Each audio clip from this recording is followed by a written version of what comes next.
Hazrat Urwa narrates that he inquired of Hazrat Aisha radiyallahu anha.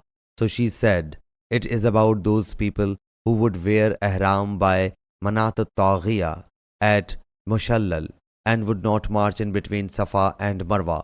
So Allah Almighty revealed this command. No doubt Safa and Marwa are among the symbols of Allah. So Allah's Apostle sallallahu alaihi wasallam as well as all the Muslims used to march between them.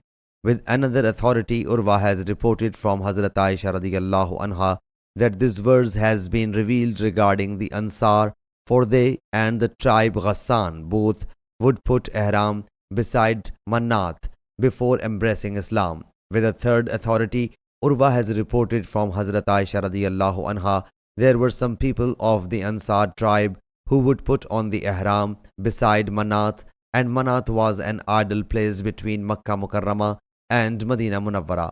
So the people submitted. O Allah's Prophet sallallahu alaihi wasallam, keeping in view the respect for Manat, we would not march between Safa and Marwa. Sahih Bukhari, Hadith number 4861.